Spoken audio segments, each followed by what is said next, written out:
সত্যিই যদি ভালো লাগে আর বেশি বেশি তথ্য পেতে চান, আর যারা নিজেদেরকে মুক্তিযুদ্ধের উত্তরাধিকারী মনে করেন বা যারা মুক্তিযুদ্ধকে ভালোবাসেন, তারা যদি মনে করেন যে আমার এই চ্যানেলটি থেকে কিছু গুরুত্বপূর্ণ তথ্য আপনারা পেয়ে থাকেন, যা গবেষণা করা দরকার, যার তথ্য যাচাই বাছাই করলে হয়তো ইতিহাসের নির্মম সত্যটি আপনারা জানতে পারবেন, তাহলে আমাকে সাবস্ক্রাইব, লাইক, শেয়ার করবেন। সাবস্ক্রাইব করলে কিছু কর্মকাণ্ড ইউটিউব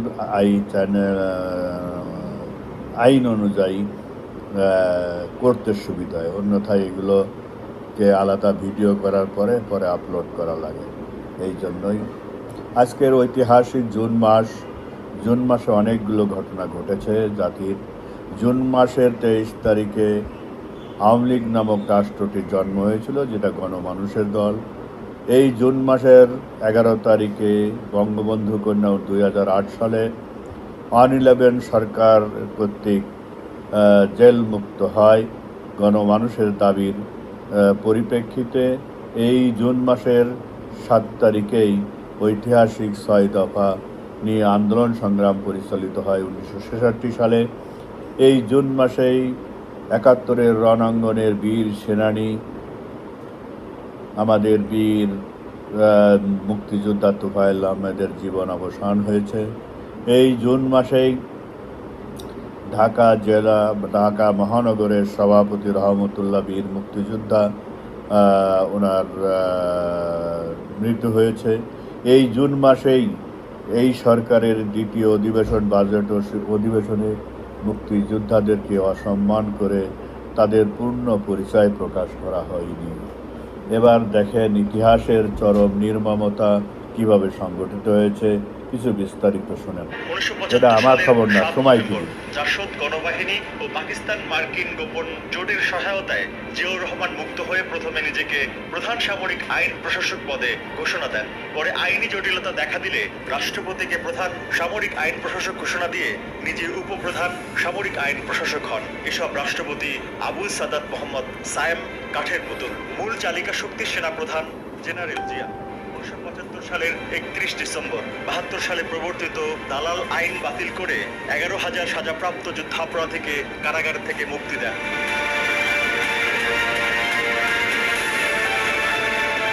1976 সালের 18 জানুয়ারি স্বাধীনতার পর বাংলাদেশ ত্যাগ করে পাকিস্তানের নাগরিকত্ব গ্রহণকারীদের বাংলাদেশের নাগরিকত্ব ফেরত পাওয়ার জন্য সংশ্লিষ্ট মন্ত্রণালয়ে আবেদন করতে বলেন। জেনারেল জিয়া সেকেন্ড প্রোক্লেমেশন জারির মাধ্যমে সংবিধানের 122 অনুচ্ছেদ বিলুপ্ত করে দালালদের ভোটার হওয়ার সুযোগ দেন। স্বাধীনতা যুদ্ধে বিরোধিতার কারণে নিষিদ্ধ ঘোষিত রাজনৈতিক দল মুসলিম লীগ, জামায়াত ইসলাম, পিডিবি, নিজামে ইসলামের জন্য 1977 সালের 1 নং প্রোক্লেমেশন জারি করে সংবিধানের কিছু অংশ তুলে দেওয়া হয়। এই সময় সামরিক আদালতের মাধ্যমে আওয়ামী লীগ ও স্বাধীনতার পক্ষশক্তি দমনের কাজ পুরো মাত্রায় চলমান ছিল। 1979 সালের 18 ফেব্রুয়ারি জাতীয় সংসদ নির্বাচন হয়। জিয়া সরকারের নিয়ন্ত্রণে নির্বাচনে ব্যাপক কারচুপি ও দুর্নীতি হয়। বিএনপির গুন্ডা বাহিনী ঢালাও হুমকি ধামকি ভয়ভীতি প্রদর্শন করে। ব্যবহার করা হয় সেনাবাহিনী সহ সরকারি কর্মকর্তাদের। ক্ষমতার অপব্যবহার করে মুসলিম লীগ, জামায়াত ইসলাম, পিডিবি ও নিজামে ইসলামের যুদ্ধাপরাধীদের সমন্বয় করা সম্পূর্ণ নতুন জোট ইসলামিক ডেমোক্রেটিক লীগকে দেওয়া হয় 20টি আসন। ভোট ডাকাতির মাধ্যমে জিয়া নিজের দল বিএনপিকে একক সংখ্যাগরিষ্ঠ দল হিসেবে 207টি আসনে বিজয়ী ঘোষণা করে। বিএনপির মনোনয়নে বিপুল সংখ্যক দালাল ও স্বাধীনতা বিরোধীকে বিজয়ী করে জাতীয় সংসদে আনা হয়। 1975 সালের 7 নভেম্বর জাসদ গণবাহিনী ও পাকিস্তান মার্কিন গোপন জোটের সহায়তায় জিয়াউর রহমান মুক্ত হয়ে প্রথমে নিজেকে।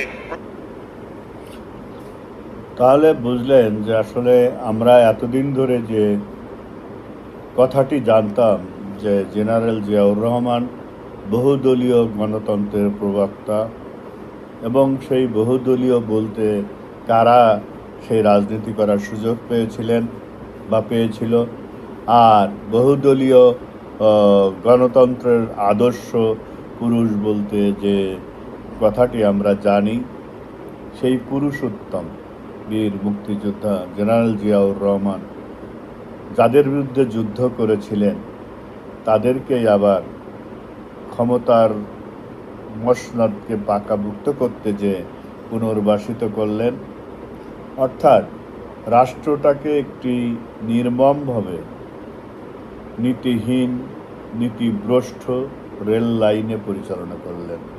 দিনে দিনে সেই ব্যবস্থাটি আজকে পাকাপুক্ত, মূল আদর্শ বিচ্যুত একটি রাষ্ট্রে রূপান্তরিত হয়েছে 2024 পরবর্তীতে।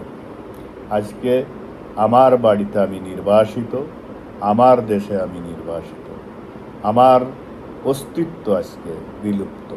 কাদের কাছে? সেই 71-এর পরাজিত শক্তির কাছে। কারা সেই 71-এর পরাজিত শক্তিকে বাংলাদেশের মূলধারায় নিয়ে আসলো?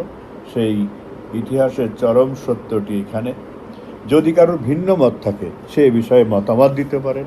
ইতিহাস তথ্য নির্ভর হলে অবশ্যই আমরা তা সংযুক্ত করার চেষ্টা করব। ভালো থাকবেন, সুস্বাস্থ্য কামনা, ভালো থাকার চেষ্টার আহ্বান জানিয়ে শেষ করছি।